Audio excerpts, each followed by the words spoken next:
Horlama ciddi bir sağlık sorunu mu yoksa sadece bir ses problemi mi? Horlama aslında bizim için bir uyarıcıdır.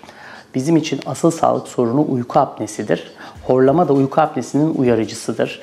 Horlamayı bir uyarıcı olarak kabul edip tedavi etmek ilerleyen dönemlerde uyku apnesinin gelişmesine veya belli anatomik problemlerin ortaya çıkmasını engellemektedir. Uyku apnesi ciddi bir sağlık sorunu mudur?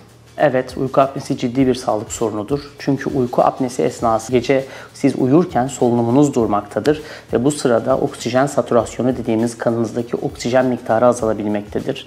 Her zaman hastalarıma anlattığım bir konu var.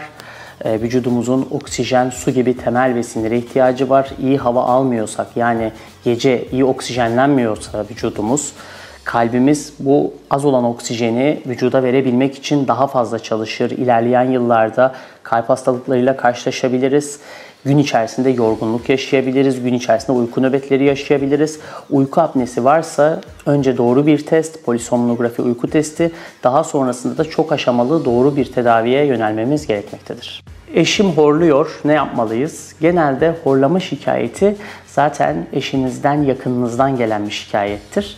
Eğer bu ileri bir aşamaya gelmediyse, gün içerisindeki sağlık sorununuzu etkileyecek noktaya gelmediyse aslında bu bizim için sevindirici bir nokta. Çünkü biz horlama aşamasında bu sorunları duyarsak eğer yakınlarınızdan bu süreçte tedaviye başlayıp erken dönemde problemleri çözebiliriz. Gerekirse cerrahi, gerekirse ameliyat dışı yöntemlerle bu sorunları çözüp uyku apnesini ilerlemeden ya da yaşam tarzınızda yapmamız gereken belli değişiklikler varsa o noktaya daha erken dönemde gelerek bu sorunu çözebiliriz.